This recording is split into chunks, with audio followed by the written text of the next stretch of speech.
So I'm going to say welcome to everybody, and thank you Nikki and Rue for joining us today from the RSC, who are going to help us. I did a bit of the backstory of A Comedy of Errors, and I think that was complicated enough getting the idea of where the characters came from before The Comedy of Error. So hopefully today we'll leave having a bit more understanding of the rest of the story. So no pressure, Nikki and Rue, but we're in your hands to guide us on that journey. Thank you very much. And I was going to say, we will keep coming back to it. So we will, obviously, this isn't the last time that we will describe the story or the plot. But I think we brought in Nikki because I thought if somebody can introduce the plot of 3 plays in one go, as you did for the trailer for us, then surely one play, albeit possibly the most complicated Shakespeare play of all time, would surely be no problem. But to add to that, I thought we would invite along Rue as well to give from our wider company. And I was just going to say, Rue, when were you last with us as part of the company? When were you last sort of with the RSC as a company member? I made my debut at the RSC in 2019, and it was with First Encounters Comedy of Errors, and we toured to Blackpool, and it was 100% our favourite venue. It was amazing. It was everybody's favourite venue, actually. It was such a special week. So. Yeah, it is true that amongst our actors, Blackpool has taken on a slightly sort of legendary status as far as the tour is concerned. And also Nikki has huge connections with Blackpool. And you're going to be there soon, Nikki, aren't you? I'm going to be in Blackpool. Actually, physically in Blackpool. Physically in Blackpool for some work next Monday to Friday, with a friend of mine who some of you might know, Melanie Whitehead, who is Electric Sunshine Company, has just taken over venue, and so I'm doing a bit of filming with her. So hopefully we'll all see each other in person in that venue and in the Blackpool Grand very, very soon. Cool. And in the mysterious black box in the corner there is Sophie, also from our education team. So if you're quite welcome to stay in visuals if you want to. So if you want to stay with us, Sophie, just say hello. I will. I'll just say hello because I'm aware I keep going into a black box. It's because my internet is really rubbish, and is it? That's all right. I think maybe the black box might help. But yes, I'm what do I do? We've just changed our name. I'm the learning program manager. That's what I do. And one of my roles is to train our associate learning practitioners, which Rue is becoming one of. So really, I'm just here to watch Rue in action and go, brilliant. This is absolutely who we need to be part of the practitioner team. So but it's lovely to meet you all because I've heard lots about you from Ian. And what we did say is that what you didn't say, Sophie. Oh, go on, Nikki. And Sophie gives me work, so if you could all do my stuff really well as well, I might get some more work. Is that...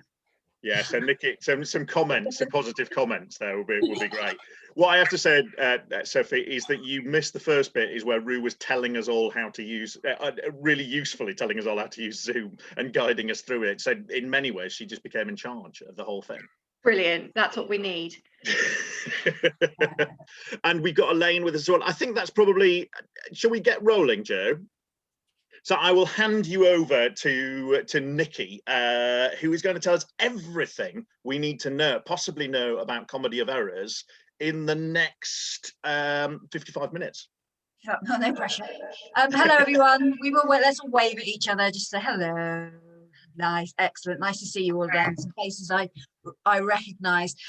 We're going to try and do a little bit of an active workshop in this strange boxes that we all live in now. And I know that you've been doing some sessions with Ian, so you might have played some of the games we're doing. And Rue and I will do a potted version of this extraordinary plot of The Comedy of Errors. Can I ask, is everybody happy to read some Shakespeare? Are you working on a screen that you can read something from? It would be like one line later on. If you can give me a thumbs up, if that's all good. Yeah, if anybody definitely no, go. That's all good. Nobody's doing that to me. Feel free to drink tea throughout. We're going to do a sort of 5-minute warm up, so you can do it sat down or do it stood up, whatever you feel. I just quite simply, like I like to do, is just put your hands together, rub them together, and send all that energy to everybody's screen. So all that lovely warmth, just push it at somebody else's screen. And then just take those lovely warm hands now. I don't know if it's a bit cold here, and just put them down your face and just let your face get nice and warm. And then clap again. And really send all that energy. Yeah, we're all in our little boxes. Send the energy. Make sure you send it to every single person. Do, do, do. And then last one, just put those on your face. Just enjoy that. Oh.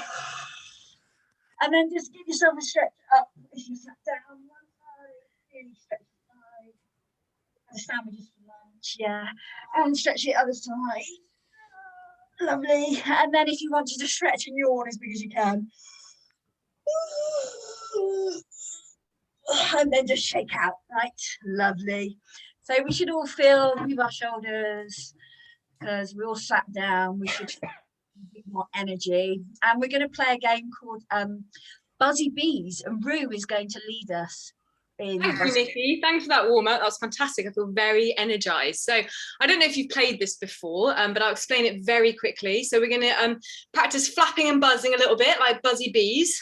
And then I'm going to yell out a letter from the alphabet. And you have 5 seconds to become something that beginning with that letter. So if I yell T, you have 5 seconds to freeze and then become a tomato, terrified, a turtle, tiptoeing. It can be anything. It can be a verb, an adjective, a noun. You just have to commit to it. So does everyone feel happy and ready to do that? Yeah? Fantastic. And if you want to unmute yourself so we can just get a full-bodied experience of this, we can see each other, we can hear each other's bees. Fantastic. Are we ready? So let's start with our buzzing. Bzzz. Fantastic. 5, 4, 3, 2, 1. C. And freeze. Right. So what is there? If everyone going to choose a C as their letter, can you hear me? Fantastic. So what are you, Ian? I'm a cup there. So I'm a cup, and actually I sort of slightly double. I thought you said B to start with, and I was going to be a bee, and then I thought actually no, this could be a cup as well. Actually, so I've committed to more than one thing at once. You know what? I like that, and I can see it. Fantastic. So Andrew, what are you? Oh, okay, interesting. And Wendy? Oh yeah, fantastic. Right, so that was an excellent practice round. Let's go again. Are you ready? So let's get our bee wings flapping and buzzing. Bzzz. Maybe we can have a little explore over to this side of the screen. Maybe this to the other side of the screen. You ready? Yeah, fantastic. And we're going to go with a W. 5, 4, 3, 2, 1. Ooh, okay. Oh my God, these are all fantastic. Elaine, you're on mute, but what are you, Elaine? Window, yes, I got it immediately. It's fantastic. And Becky, what are you? Wet. I've got wet hair. Right now, it's very rainy at the moment. Right, are you ready? Let's go again. Let's get it flapping. Let's get it flapping. And as I count, you can carry on flapping while you decide if you like.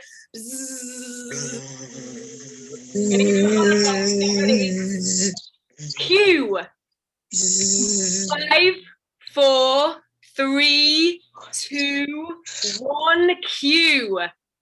Wow, you've responded to that nobly. Fantastic. Philip, what are you? Okay, fantastic. And Nikki, what are you? You're on mute, but what are you? The Queen. Of course she is. Of course she is. Look at her. She's glorious. Glenn? Quiet. Yes. Yes, I love that. You've embodied that so perfectly. Right, let's get going again. Are you ready? So, let's have a little flap. Now let's just experience a bit of height. Down here and up here. Fantastic. How fast can your wings go? You ready? So we're going to go with the letter D. Are you ready? 5, 4, 3, 2, 1. D. Okay. Wow, there's a lot of shapes and levels going on here. So let's have it. I'm just taking it all in. Andrew, what are you? Dead. Dead. Beautiful. Beautiful. And Joe, what are you? I'm a daffodil. The deal. And you've got some in the back of your table. Beautiful, beautiful inspiration. Right, we're going to do one more. I'm going to give you 2 letters, so it can be a describing word. So you can be a terrified turtle. Are you ready for this? Do we feel comfortable? Are we in a place where we can do this? Yeah, I'm feeling like it. I've seen some excellent stuff here. So are you ready? Let's get our bees going. And let's go up to the screen and just like have a look at everyone else's bees. Let's feel the wind from other people's flaps. Yeah. Are you ready? Right. We've got. Are you in a place? Are you ready? I am now. Okay. Let's go. Ready? H-E. That's H-E. 5, 4, 3, 2, 1. Wow. Wow, this is, I wish I could take a screenshot of this screen. Sophie, what are you? I am a horrid egg. We have a winner, ladies and gentlemen. That's fantastic. Wendy, what's going on? I'm a heavy egg. Heavy egg. We've got a lot of eggs here. I love it. Have we got any more eggs? Elaine, what are you? I'm a horrified eagle. Wow, these are fantastic. And Philip, you're filling the screen. What are you, Philip? I'm a high egg. Oh gosh, yes, fantastic, brilliant. Well, thank you so much. I'm going to hand it over back to Nikki, who's going to give us another exercise. Lovely. So part of the Comedy of Errors is about it's a lot about family. Okay, so I want us to think about these boxes that are like pictures in a photo album. So we're going to create a photo album that belongs to a certain type of family. Does everybody understand? So we've got to think about the box that we're in as a picture of photographs within an album. And what I'm going to do is I'm going to give you a type of family. Could be a descriptive word, could be a job that they have. And I want you to create a picture of a member of that family within this box. Does that make sense to everyone? Yeah, so if I was to say, this is the photo album of the happy family, can you all make me a picture of the happy family after 3? 3, 2, 1. Lovely, that's a very happy family. Great. So our next family is, can we make an album from the angry family? 3, 2, 1. Lovely. Could we make the family album of the bored family? The bored family. 3, 2, 1. Oh, loving the yawn. Lovely. Can you make me the Rockstar family album? Rockstar family album. 3, 2, 1. Lovely. Lots of singers there. Lovely. Ginny's the head of the Rockstar family, I can see. Now make me the Royal family. Bit topical at the moment. Can you make me the family album of the Royal family, please? 3, 2, 1. Superb. Can you make me the Sleepy family? The Sleepy family. 3, 2, 1. Brilliant. It's like one of Ian's meetings. I knew that was coming. Can you make me the family that is the proud family? The proud family.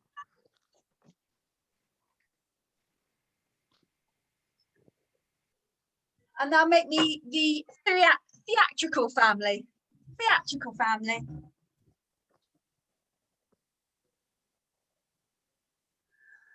Greek god family. 3, 1. Greek gods. Oh, you're so goddess like God. Fantastic. Can you make me the robber family? The robber family. Think about where you are in the box. A family of robbers. A family of robbers. Lovely. And last one. Can you make me the dancing family? The dancing family.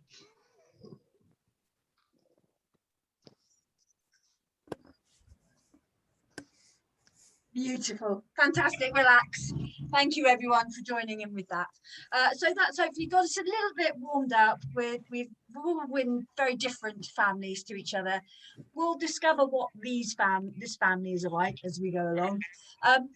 Now we're going to learn one of the most well-known. It's not a very well-known play. How many of you have seen the Comedy of Errors? Put your hand up if you've seen a production of the Comedy of Errors.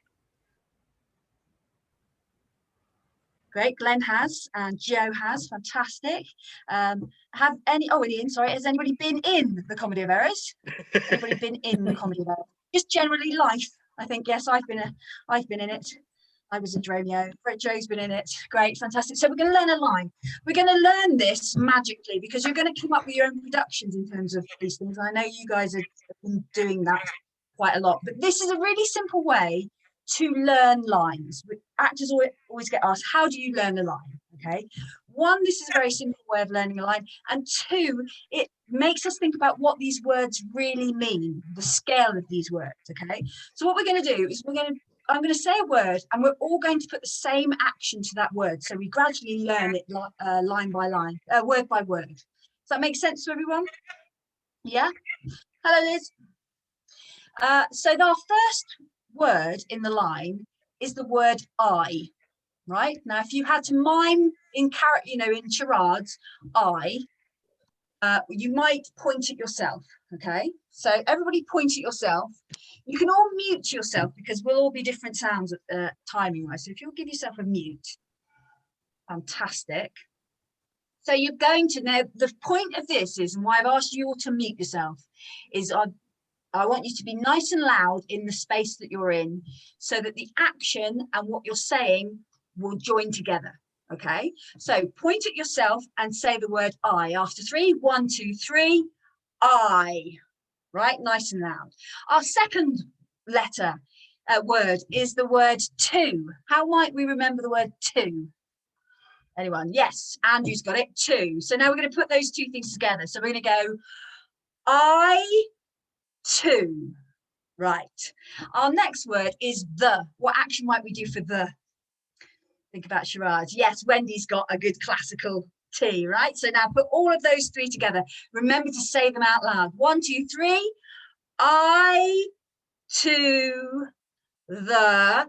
And this next word is world. The world. Glenn's got it nice and big. Yes, the world. So make that really nice and big. We won't see it, but your body will remember it. Okay. Yeah, world. Okay. So now let's put all those 4 together. 1, 2, 3. I to the world. And the next word is am. And I always like to think of am as being a definite. So I always do this action for am. Right? It's I am, right? So let's put those together. 1, 2, 3. I to the world am. Now, an action for like. Action for like. Oh, like, yeah, good, Judith. Jinan, is it Jinan? Yes, like, good. So 1, 2, 3. I the world am like a. Wendy, what do we do for A for charades? You know, Wendy. Yeah, I know. Let's do this. A, right? And then our next word is drop. What action might we do for drop? Good, Joe. Yeah, drop. So actually physically drop it. Should we try and do it up to there? Right, after 3. 1, 2, 3. I to the world like a drop of is our next word. And Philip, you were doing that for A, weren't you? So I'm going to steal that. Of. And then our next word is water. What action can we do for water? Oh, I like Ian's. Ian's across the screen is quite nice. Yeah, water. Yeah. So from the beginning with that, nice and quick. 1, 2, 3. I to the world am like a drop of water. And our next word is that. And I always go that, for that. And then our next word is in. What can we do for in? Elaine's got one, in, right? In. So up to there. So we're going to go that, in. Right, from the beginning. I'm going to stop doing it in a minute, see whether you remember. So 1, 2, 3. I to the world am like a drop of water that in, then the next word is the, so we go back to the, and then the next word is ocean. Ocean, what can we do for ocean? If that's water, what's ocean? Oh, rude, yes. Ocean, yeah, so make that bigger. Ocean, right? So yeah, nice. So nice and big. Are you all remembering it? Thumbs up if you are. Yeah. Good. Okay, we'll keep going. So from the beginning, 1, 2, 3. I to the world am like a drop of water that in the big one, ocean, seeks. Yeah, good, Becky. Seeks. Another. What can we do for another? Oh, Glenn's nice. Yeah, plus, another. Plus sign, another. So it seeks. Another. And then the word is drop. What did we do for drop last time? Drop. Oh, do we think we've got it? Yes. So should we all try together? Okay, so 1, 2, 3. I to the world am like a drop of water that in the ocean seeks another drop. Okay. One more time. So remember, really say the words. Don't just do the actions, right? Because we're gonna use this line that we've learned. Okay. So ready? I'm just going to try it and just do the actions and see whether you remember the words. Is that okay? So I might mute myself.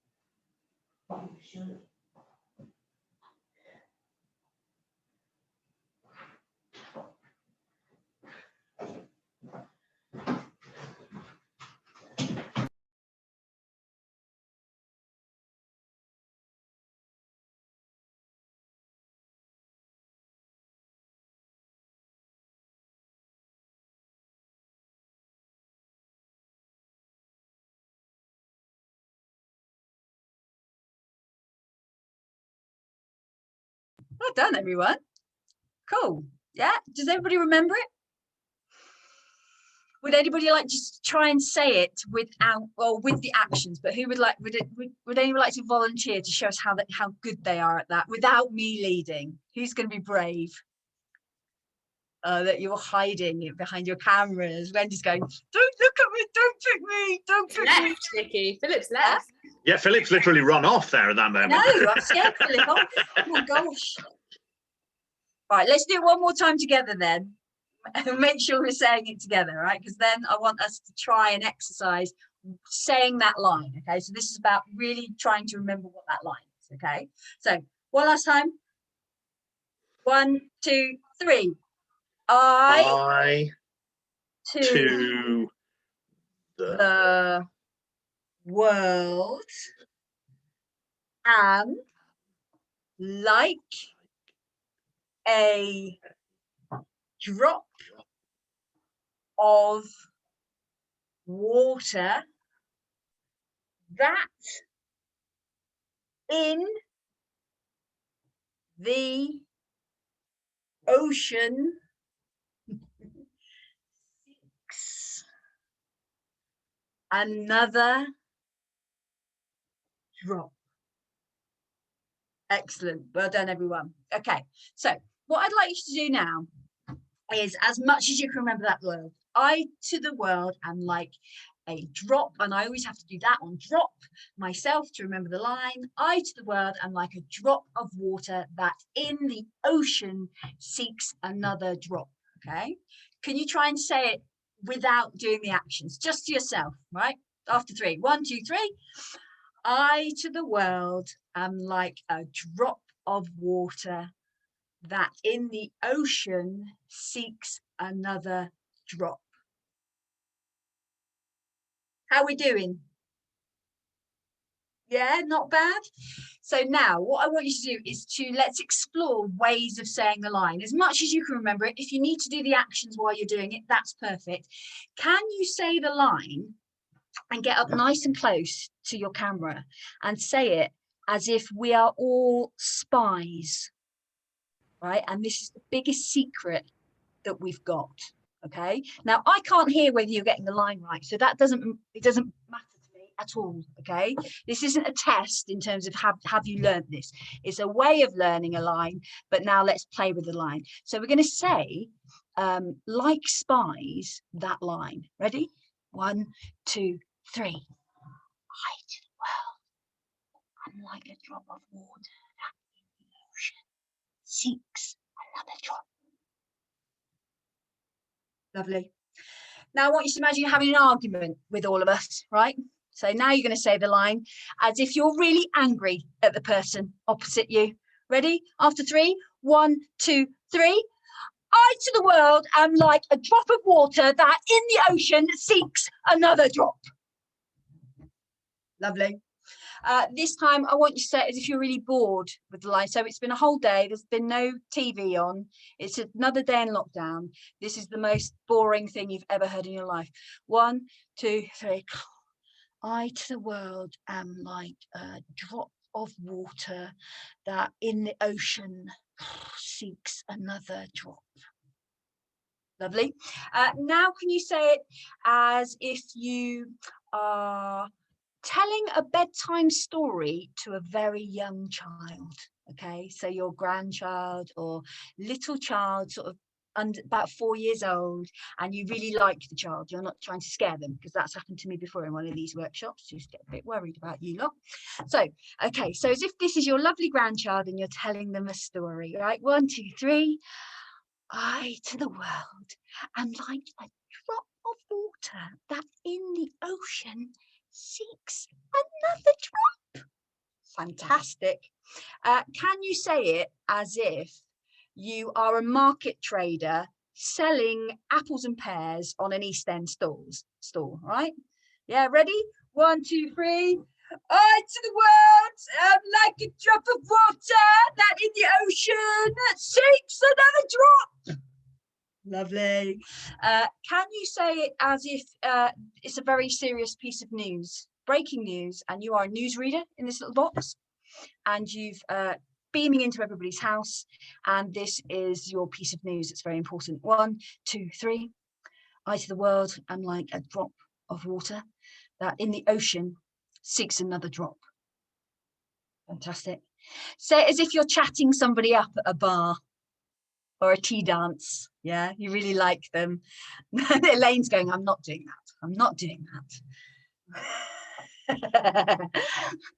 Right, chatting somebody up at the bar. Yeah, saying how good you are. Right, 1, 2, 3. Yeah, I to the world am like a drop of water that in the ocean seeks another drop. Lovely. And last one, as if it's the juiciest piece of gossip that you've ever heard and you're passing it on to your best mate, right? Over the fence, on the phone, on a Zoom. You'll never guess what I've heard. I've heard 1, 2, 3. I to the world, I'm like a drop of water that in the ocean seeks another drop. Fantastic. I'm loving. I can't hear you, which is, you know, you can say whether that's good or bad, but I'm getting facial expressions are fantastic. Now, what I want you to try all together is we know the line. We're not worried about whether we're getting the line right. But we've explored lots of different ways of saying the line. Now, as actors, we explore our interpretation of how we are going to perform the play, and each individual line, how we're going to say it and what our feelings are behind that line. The line is said by Antipholus of Syracuse, which when we get onto the plot in a moment, you'll hear all about him. You've probably heard about him as well. But he is seeking his brother. And within this line, he says, I feel like a drop of water seeking another drop in an ocean. And by saying that, we went from a very, you know, we're water, we're small, and then he's suddenly having to look at this huge ocean to try and find a brother who he can't remember. It's been too long, okay? So what I'd like you to do is think about how you would say the line, okay? If you're telling somebody that you're looking for somebody, right? So we've explored lots of extremes. We're never going to say that line like a market trader in EastEnders, right? But as actors, it gives us space to explore. I always talk about a radio, that if you've all got a radio in your car or at home, that if you've never turned your radio up to 10, the maximum, right, you kind of haven't lived, right? You kind of need to explore what 10 is like for it to be like, whoa, to then go, it's too loud, and then turn it down to where it's comfortable. Does that make sense? And as actors, as a director, what I ask my actors to do is explore what that 10 is, what that biggest thing could be. And sometimes you might go, actually, that line really works being at a 10. But other times you might go, oh, no, it's too much. It's too loud. It's too big. Its feeling is wrong. But if we explore the extremes of that, we've kind of pushed ourselves to the limit. Does that make sense? But what we don't want to be is being on stage going, oh, hello, everyone. Yeah, that we should be brave and express ourselves to see what 10 is like, okay? So now we've said that line lots of times, and now you're all forgetting it gradually because I've been talking for too long. So now what I want you to do is say the line as if you're straight to your camera, as if somebody on the other side is the person you want to communicate this deep feeling about, that you're looking for your brother. You haven't seen them for 17 years. I think that's right, isn't it? Timeline. And I just want you to figure out where your camera is and say the line, and then just put your hand out as if you want to make communication with someone. This play is about people finding each other again. And when we've all been in this Zoom world and we've all been by ourselves for a very long time, this feeling of being able to get communication with each other. Imagine when we can actually be in person and hug somebody again. Oh my word. That's a great feeling to think about in terms of this play. Okay. So let's all just, in your own time, I'll count 1, 2, 3 again. I just want you to express the line how you would say it, thinking about, I want to reconnect with someone. That's what the line is about. Does that make sense? Yeah, we'll do it a couple of times so you can play a little bit with it. You don't need to put yourself on speaker. You can just let me do it, and that gives you freedom in itself. Okay, and nobody's looking at you. If you just look at your own camera, you'll know where your hand is going, okay? So I want you to say the line at the end of the line that seeks another drop.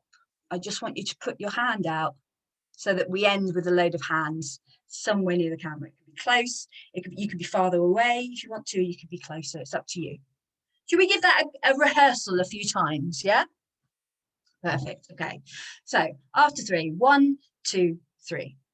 I to the world am like a drop of water that in the ocean seeks another drop. Lovely. I'm going to put myself on mute.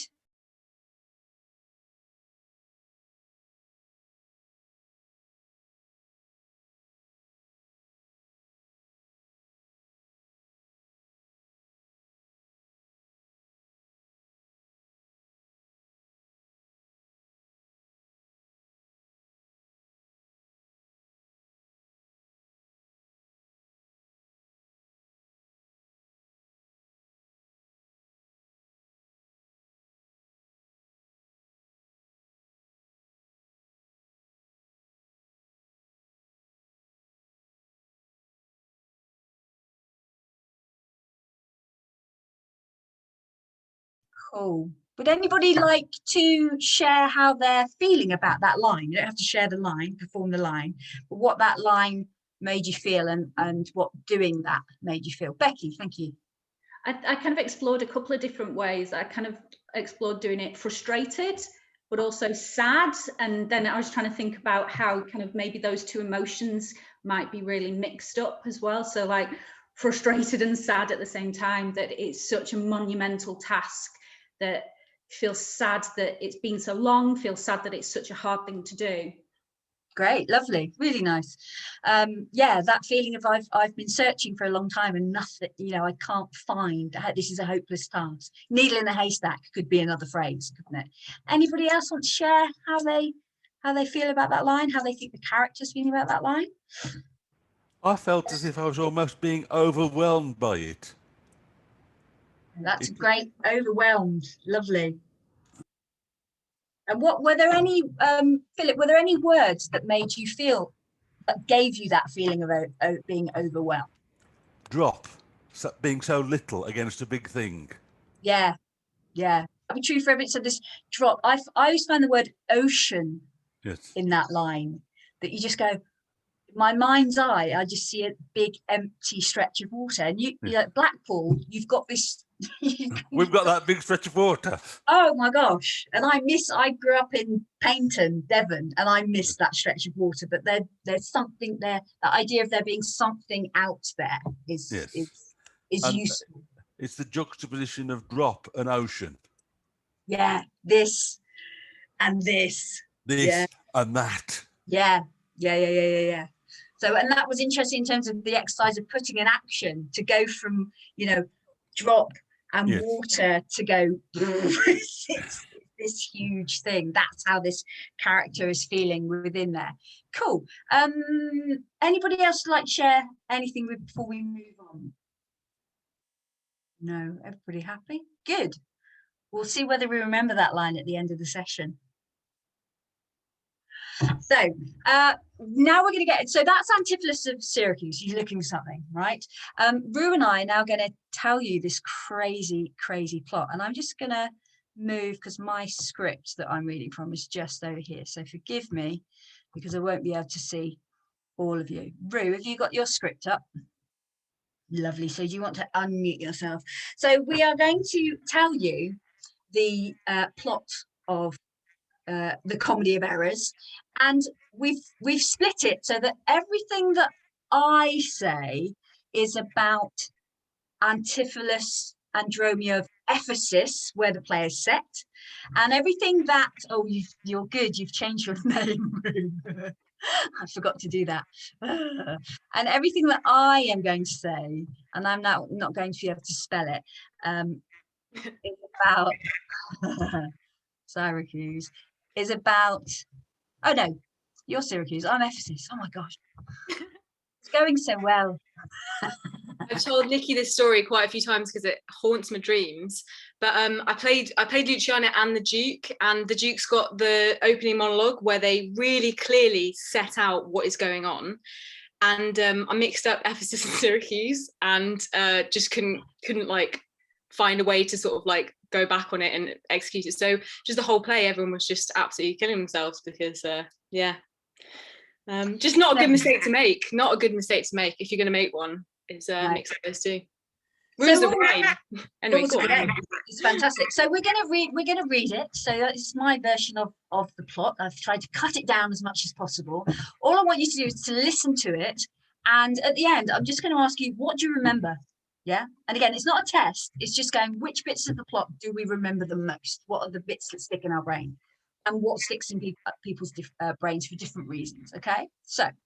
The play opens with Duke Silenus, ruler of Ephesus, overseeing the trial of Aegeon of Syracuse. Now, Syracuse is a city on Sicily. It's the island off the toe of Italy. Okay, the cities of Syracuse and Ephesus are hostile to each other. In fact, any Syracusian found in Ephesus is put to death unless they can pay a ransom of 1,000 marks. Now, Aegeon has been arrested in Ephesus and explains how he came here.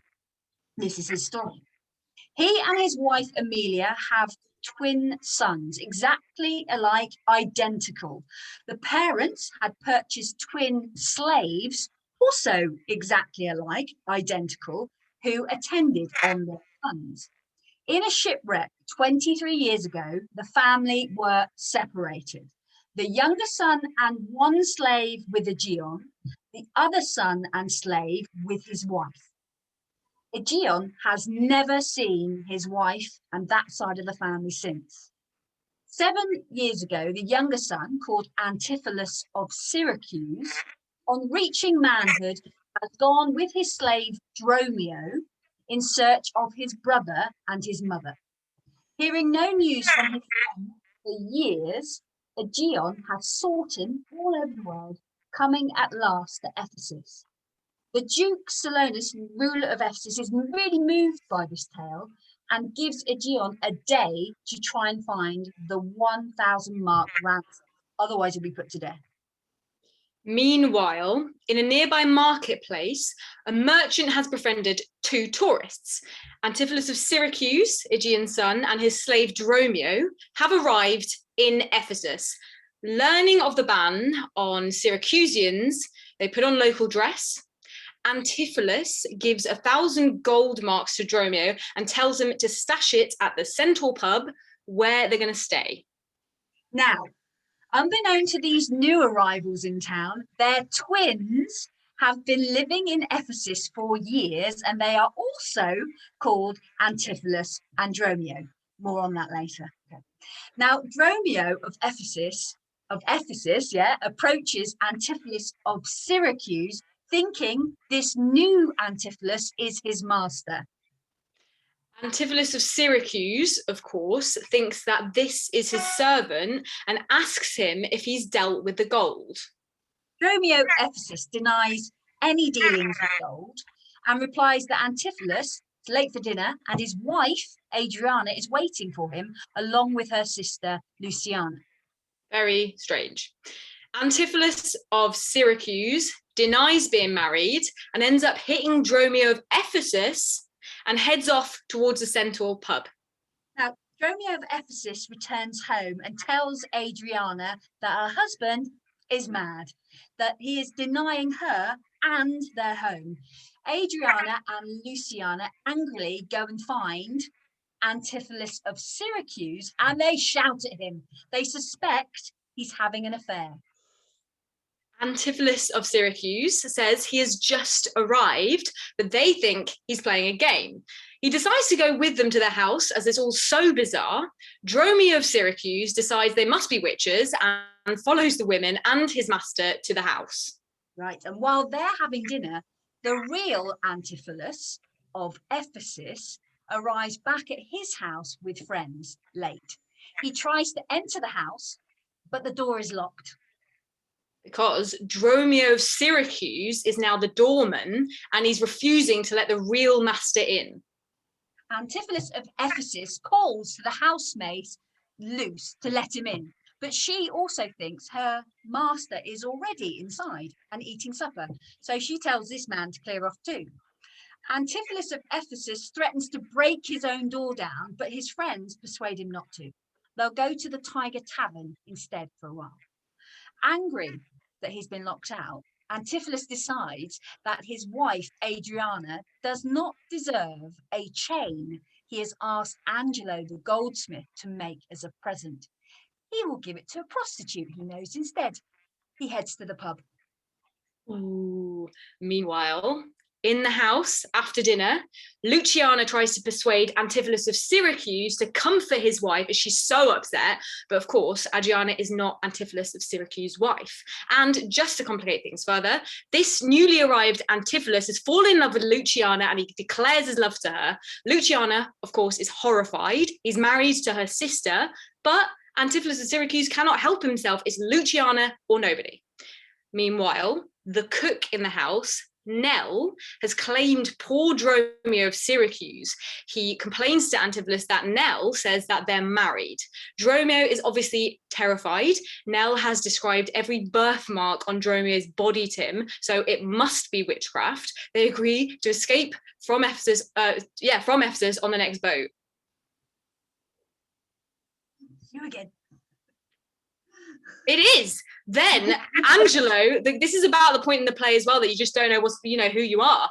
Then Angelo the goldsmith delivers the chain that was ordered by Antipholus of Ephesus to Antipholus of Syracuse, who argues that he did not order it, but he is forced by Angelo to take the chain and he can pay Angelo later. But later that day, Angelo the goldsmith is actually pressed for money and he needs payment for the chain. He sees Antipholus of Ephesus coming out of a brothel and asks him for the money. Antipholus of Ephesus did order the chain, good, but he has not seen the chain, so he will not pay for it. They argue. Angelo insisting he has given the chain to Antipholus, Antipholus denying he has ever received it. So Antipholus of Ephesus is arrested for non-payment. He sends Dromio of Syracuse to Adriana, his wife, to raise money for his bail. Dromio gets the money, but gives it to Antipholus of Syracuse, who is already free and is wearing the troublesome chain. Angelo sees the chain on him and has another argument with the wrong man. Adriana goes to her imprisoned husband, Antipholus of Ephesus, her actual husband, and brings a doctor with him because she thinks he's going mad. Antipholus of Ephesus and Dromio of Ephesus light a fire in the jail and escape from the police. Antipholus then sees the Duke, remember him, and wants justice against his wife, who he believes has started all the trouble that's happening to him today. Meanwhile, Antipholus and Dromio of Syracuse appear. Everyone runs off thinking that they've escaped from prison and are out for blood. Adriana sees them and they're chased, but they find a sanctuary in a nearby abbey. The abbess gives them shelter. Aegeon now sees Antipholus and Dromio of Ephesus and greets them with relief and love, his sons, but they act like they don't know him. Surely his son can't have forgotten him in just 7 years. Then Antipholus and Dromio of Syracuse come out of the abbey and both see their brothers. It's as though they're looking in a mirror. Both sets of twins truly see each other for the first time. Methinks you are my glass and not my brother. Seeing two sets of twins, the abbess reveals herself to be Amelia, Aegeon's wife and mother of the Antipholus twins. The family reunites, the Dromio brothers meet, and the Duke spares Aegeon's life. Hurrah! And they all have the same name, so it's really confusing. There we go. That's everyone. Well done, you guys. Well done. Let's give them a little round of applause, I think, there. The most complicated Shakespeare play of all time. But that's the point. So back over to you, Nikki. So I just want to quick ask you, it's a bonkers play and it's a great play. You'll love it, right? If you don't, it's perfect. What do you remember things that you remember, things in the plot, not the whole, not asking you to remember what happens in the whole plot, but if you said, I remember that happened, what could you all come at? You must all think about one thing that you've just heard, even if it's the last thing that you heard. What do you remember? Like I could say, Antipholus gives the chain to a prostitute, right? So that's something that's remembered. So no right or wrong. Let's see how much we remember. Who would like to offer? Get in first, because so Philip's in first. Angelo gives the chain that was ordered by the brother in Ephesus to the brother in Syracuse. Great. So the chain goes to the wrong brother. Good. Becky.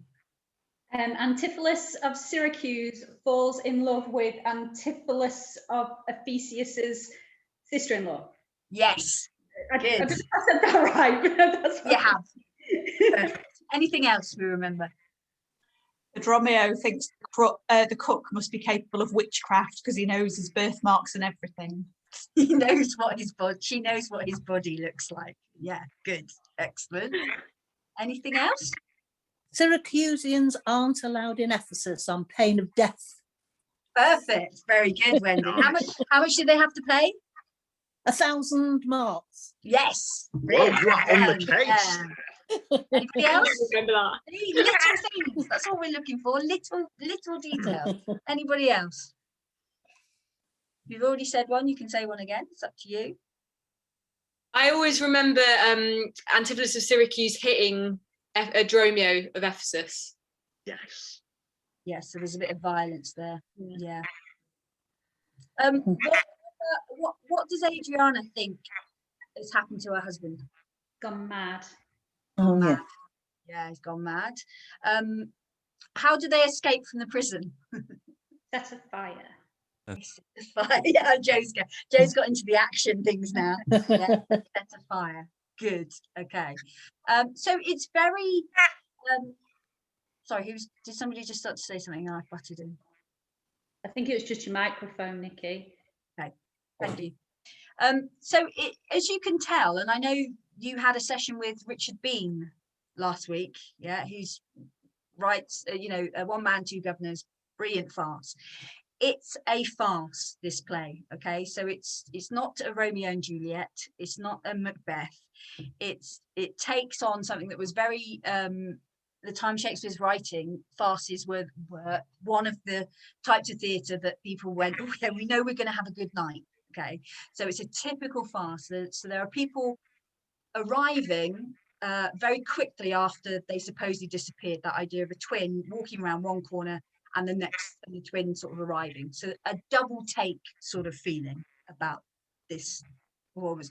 I always think of what they called like Carry On films in some ways, that it's extremes, people being pushed to extremes and madness happening. Yeah, so we might start in something that's quite regular, right, that we think it's going to be a story about a brother finding his other brother, but because of the twin nature, we suddenly get into the farce of them not. One thing that always comes up is, why are they both called Antipholus? Okay. Any thoughts on why Antipholus and Dromio have the same names as their identical brothers? What were their parents thinking? What were their parents? Well, the thing is, everybody goes, what were their parents thinking? But both Rue and I, having been in the play, have had discussion. You have to have a discussion about why these people are saying. So, Rue, do you want to share what your company thought about this? So the decision that we came to was the fact that when the parents were separated, each of the parents thought that they had Antipholus and that the other twin was lost. So they both thought they had Antipholus, and I can't remember whether it was Dan or Steve, but we named the other twin Dan or Steve. And so that was the twin that was lost, and then both of them thought they had Antipholus. There was a line in the first speech where Aegeon describes the children as being identical in all but name, right? Which indicates that they're not named the same, right? But they are so alike, you can only differentiate themselves by their name. Does that make sense? Yeah, so probably their parents were dressing them in pink and, you know, pale pink and dark pink. Yes. The idea being that, as Rue said, that we each think we're Antipholus. So when arriving in a new town, Antipholus isn't, you know, worried that somebody's calling him Antipholus. Does that make sense? Because he's Antipholus. He's not immediately going, oh my God, my brother must be here. He hasn't named himself after his brother, which some people also argue. That it's just the thing that each parent thinks they're like. The biggest question I have about the whole thing is, why does his mother end up as an abbess in the abbey? I wondered that. Yeah. Thank you, Elaine. I don't think it's answered in the play. So we have to make that up. Or whether the fishermen took them one way, and, you know, I don't know. There's a mystery in there. So there are also unsolved questions in this. Yeah, in terms of, why is Antipholus going to the brothel all the time? What is the state of their marriage actually like? Will Nell, etc. I'm just aware that we've got to 2 o'clock. So, Will you excuse me? I'm sorry. I have to go. I'm going to have my second jab. Well done. Don't be late. Don't let us stop. Not even Shakespeare should delay you for that. No, I don't want to leave you, but I've got to go. You go and have that jab, Elaine. Thank you, Elaine. Nice to see you. Well Thank done. you. No I was going to say thank you very much for and what we'd love to do, and I said this when we were putting this session together, is to invite you back and to do a little bit more work with us on the play. That was a brilliant first introduction to it, and it's a heck of a play to explain. It's a heck of a one in a wanna, and we're going to be playing around with it, and we're going to have a look at one of the things we've settled on, as when we've been talking to Richard Bean, is talking about the comedy of it, that we really enjoy that. And Richard talked about that idea of building to a hysteria with a farce. And what you can see with that story is it's so crazy, so mad, one thing on top of another. You can see what Richard meant about building that hysteria. And he talked about that one man, two governors. If you explained the plot in the same way, and Nikki knows the play very well, if you were playing, it would be just as complicated and just as crazy to explain out loud as this. So that's it's meant to be this crazy. And it is that thing of everything gradually stepping up. So it's little things like the gold, you know, if you remember he sends him with the gold to the hotel, and then the servant comes, he goes, have you got rid of the gold? And he goes, I don't know what you're talking about, the gold. So there's just bits of miscommunication that you can kind of throw away a little bit, and then gradually it just steps up until it's being locked out the house. It's not buying a chain, it's getting arrested, it's being put in prison when you are known throughout the town as being an all right bloke, and suddenly you find yourself in prison, and Dr. Pinch arrives and basically thinks it's like an exorcism. They think he's gone mad, and so it's this big out spirits sort of moment. So as the person who has just been living a normal life in Ephesus, this is a very bizarre moment to happen to them. And then it gets resolved quite quickly, is where they just see each other and go, oh my God, should we go in and have a chat? Typical Shakespeare. Let's go in and have a chat behind closed doors. And it's all resolved quite nicely. He's written this mad thing, and then suddenly it's gone. He's found his drop. Can I ask us just very quickly, just before we finish, can we remember the quote that we learned? Yeah? Yeah. Ready? After 3? 1, 2, 3. I Two. The world like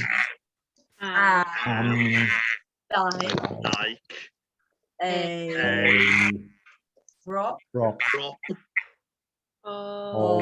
of water that is in the ocean seeks another drop. There you go. Boom. And I think, thank you for that line, Nikki, because I think actually we've been looking at what does this player mean to us now? Why is this a good play to meet now? And we talked about that idea of people meeting, you know, people finding each other. And that's a beautiful line to kick us off. We're really interested in the comedy of this, the craziness of that comedy, and having huge amount of sort of fun with it. But I think that line also is a really great one for us now, about sort of feeling lost and finding one another and finding someone in that ocean. And it's perfect for Blackpool, so brilliant for us. Thank you very much, you guys, and we will be definitely having you back. Joe, is there anything you need to say before we disappear? Not at all. Just a massive thank you to Ephesus and Syracuse, to Rue and Nikki, for those brilliant presentations. I'm hoping, I did it on Speak of You, so I'm hoping it works in the recording, that we'll see you and it flicks between those two. So it's brilliant for the recording. Well, of course, we're going to share this, aren't we? We've got it recorded, so we can share that story, so you can listen to it again and go, what the? And listen to it again. Yeah, so we'll share that, and then we're back together next week before we have a break for Easter. So we will see you all 1 o'clock next week, and then we'll talk about what we're doing after Easter after that. But lovely to see you all. Thanks again, Nikki. Brilliant. Thank you, Rue and Nikki. See you again soon. Thanks for being busy bee.